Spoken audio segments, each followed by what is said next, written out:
Buonasera a tutti e benvenuti su BravoCast Italiano. Sono Stefano e oggi siamo qui con voi per parlare di qualcosa di molto importante per tutti. La salute, come state questa sera? Spero che stiate bene e che siate pronti per una nuova conversazione in italiano. Oggi il tema è davvero speciale perché riguarda la vita di tutti i giorni. Buonasera a tutti, sono Angela e sono felicissima di essere qui con voi questa sera. Stefano, hai detto bene, la salute è davvero importante per tutti noi e oggi vogliamo parlare delle basi di una buona routine di salute, le cose semplici che possiamo fare ogni giorno per sentirci meglio nel corpo e nella mente. Esatto, Angela. La cosa bella è che non serve fare cose complicate o difficili, non serve comprare prodotti costosi o seguire diete impossibili, bastano piccoli cambiamenti nella vita quotidiana per fare una grande differenza nel tempo. Allora, da dove cominciamo? Io penso che il punto di partenza più importante sia il sonno. Dormire bene è fondamentale per la salute. Assolutamente sì, il sonno è la base di tutto. Quando dormiamo bene, ci svegliamo con energia, siamo di buon umore e riusciamo a fare le cose meglio durante il giorno.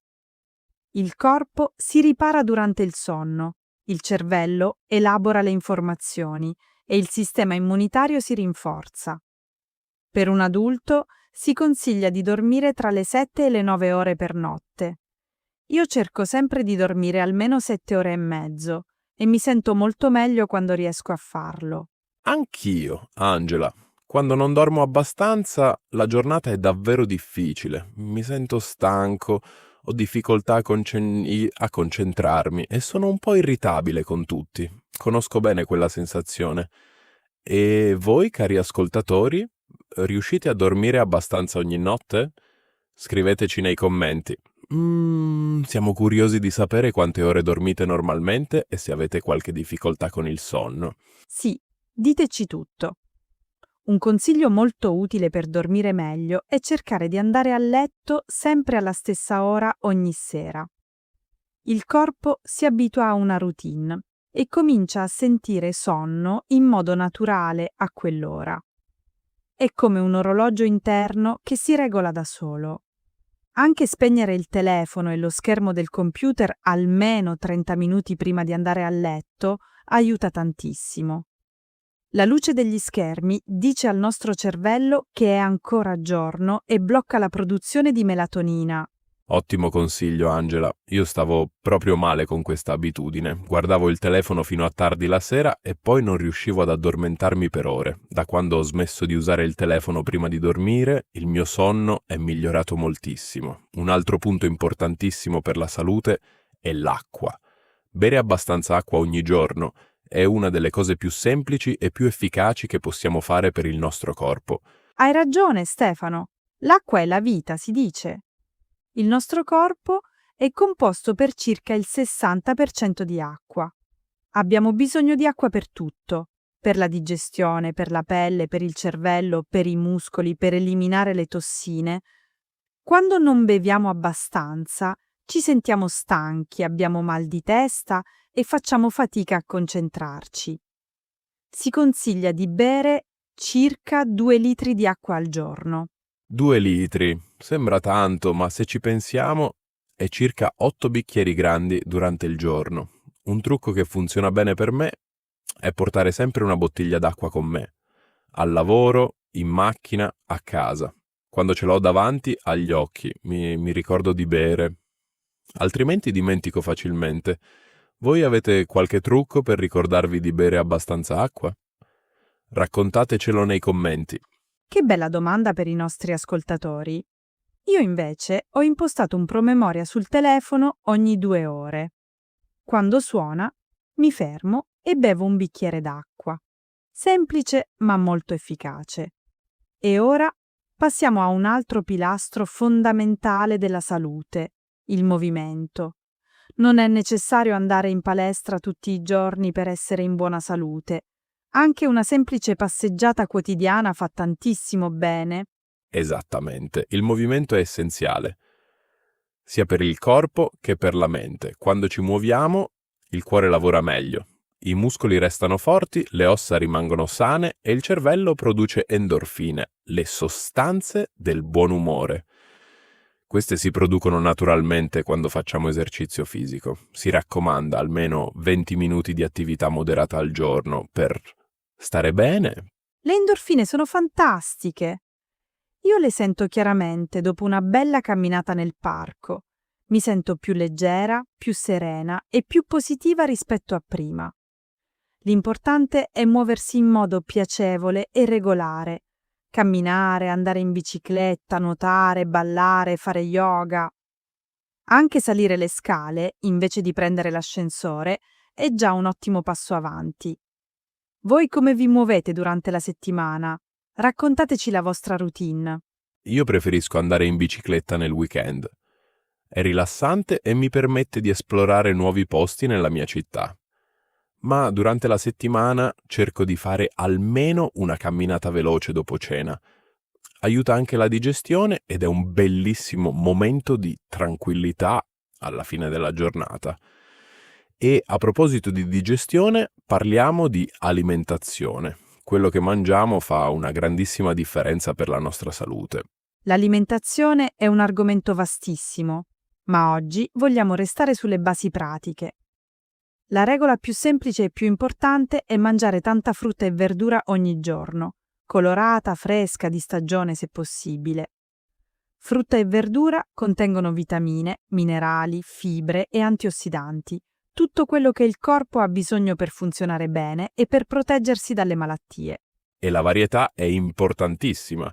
Non mangiare sempre le stesse cose. Provare colori diversi nel piatto, di verde, rosso, arancione, giallo, viola, significa assumere nutrienti diversi e complementari. Si parla del cosiddetto arcobaleno nel piatto. Più colori ci sono nel piatto, meglio è per la salute. Voi mangiate molta frutta e verdura ogni giorno. È facile o difficile includerla nella vostra dieta? Molte persone mi dicono che non hanno tempo per preparare verdure fresche ogni giorno. Ma esistono soluzioni davvero semplici.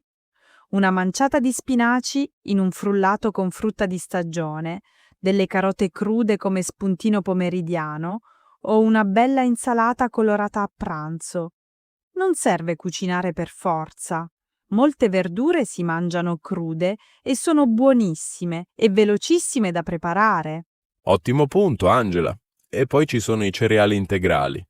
Pane integrale, pasta integrale, riso integrale. Questi alimenti contengono più fibre rispetto alle versioni raffinate, fanno bene all'intestino e ci fanno sentire sazi più a lungo.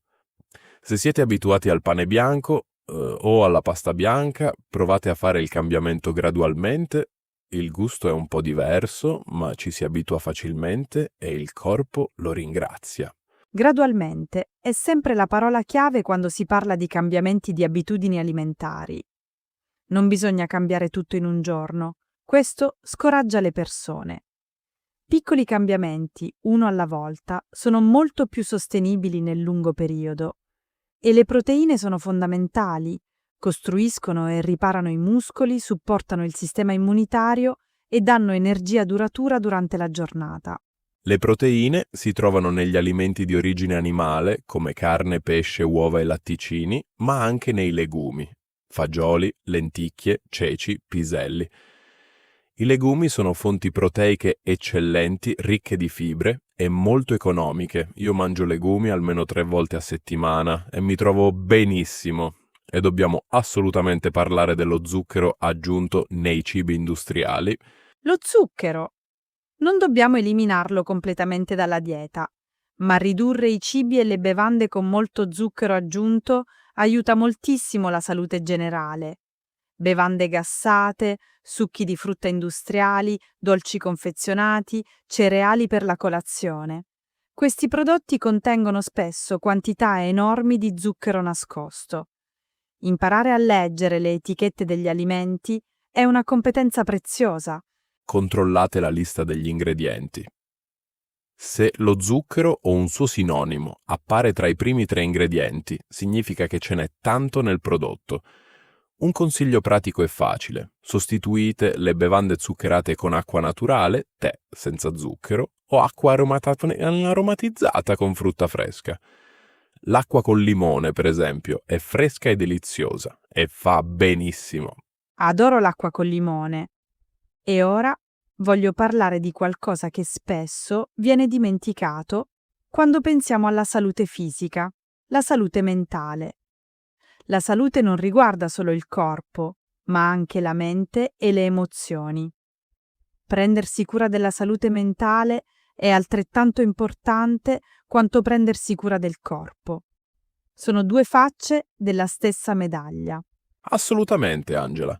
La salute mentale è un argomento di cui si parla sempre di più oggi, e giustamente. Lo stress cronico, l'ansia, la tristezza prolungata, queste cose hanno effetti reali e misurabili sul corpo fisico. Corpo e mente sono profondamente collegati e quando stiamo bene mentalmente anche il corpo funziona meglio e viceversa. Alcune abitudini semplici per prendersi cura della salute mentale ogni giorno. Prima di tutto, parlare. Parlare con amici, familiari o un professionista quando ci sentiamo sopraffatti dai problemi. Tenere tutto dentro non aiuta mai. Condividere i propri pensieri e sentimenti è un atto di grande cura verso se stessi e verso gli altri. Sì, il dialogo è fondamentale. E poi c'è la pratica della gratitudine quotidiana. Ogni sera pensare a 3 cose belle della giornata, anche piccole e semplici. Il caffè del mattino, una passeggiata piacevole, una bella conversazione con un amico. Questa pratica aiuta a spostare l'attenzione mentale dal negativo al positivo e cambia davvero la prospettiva sulla vita nel tempo. La gratitudine è davvero potente. Io ho un piccolo quaderno sul comodino e ogni sera scrivo 3 cose belle della giornata.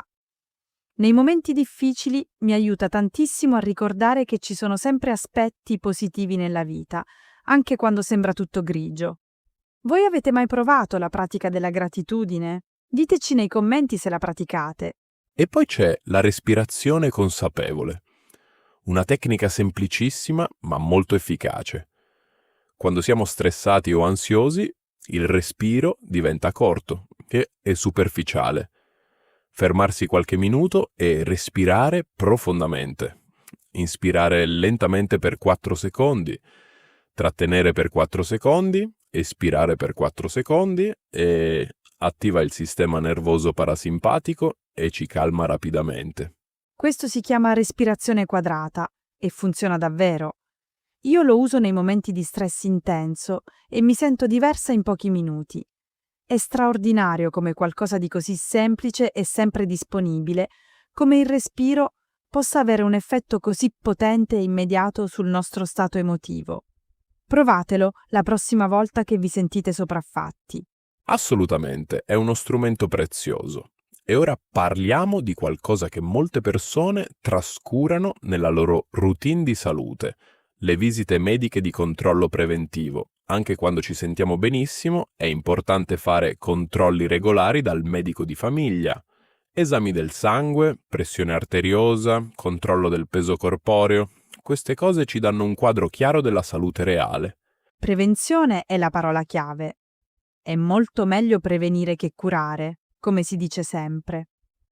Purtroppo molte persone vanno dal medico solo quando si sentono male o quando hanno sintomi preoccupanti.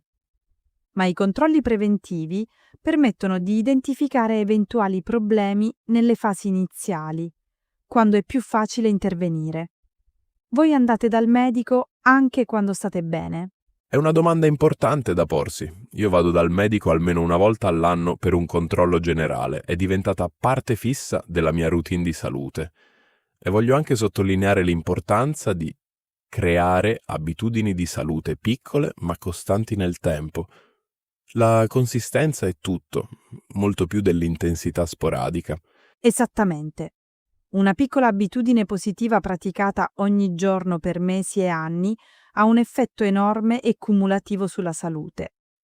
Non bisogna essere perfetti ogni singolo giorno. Se un giorno non riuscite a fare la passeggiata o mangiate qualcosa di poco sano, Va benissimo. L'importante è ricominciare il giorno dopo, senza sensi di colpa e senza drammi. Il senso di colpa è davvero il nemico della salute. Molte persone abbandonano tutte le loro buone abitudini perché si sentono in colpa per un solo giorno difficile, ma la salute è un percorso lungo e fatto di piccoli passi, non una gara di perfezione. Bisogna essere gentili e pazienti con se stessi. Ogni giorno è una nuova opportunità. Bellissimo concetto. E avere un compagno di salute può aiutare moltissimo a restare costanti. Che sia un amico, un familiare o anche una comunità online. Condividere i propri obiettivi di salute con qualcuno ci rende più responsabili e ci motiva nei momenti in cui saremmo tentati di mollare. Voi avete qualcuno con cui condividete le abitudini di salute? Io e mia sorella ci motiviamo a vicenda. Ci mandiamo messaggi ogni giorno quando facciamo la nostra camminata, una sorta di check-in quotidiano. È divertente, affettuoso e ci aiuta tantissimo a restare costanti nel tempo. E voglio menzionare anche l'igiene delle mani. Lavarsi le mani regolarmente è una delle misure preventive più efficaci in assoluto contro le malattie infettive. Fondamentale e spesso sottovalutata. E anche la salute orale merita attenzione. Lavare i denti almeno 2 volte al giorno, usare il filo interdentale e andare dal dentista regolarmente, queste abitudini proteggono non solo i denti, ma anche la salute generale del corpo. Il corpo è tutto connesso e la bocca non fa eccezione. Ed eccoci quasi alla fine. Voglio fare un riassunto di tutto quello di cui abbiamo parlato oggi.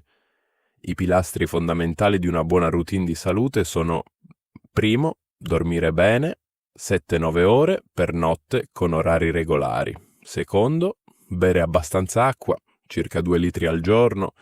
Terzo, muoversi ogni giorno, almeno 20 minuti di attività moderata e piacevole. E continuando. Quarto, mangiare tanta frutta, verdura, cereali integrali e proteine buone, limitando lo zucchero aggiunto. Quinto, prendersi cura della salute mentale ogni giorno, attraverso il dialogo, la gratitudine, la respirazione e la connessione con la natura.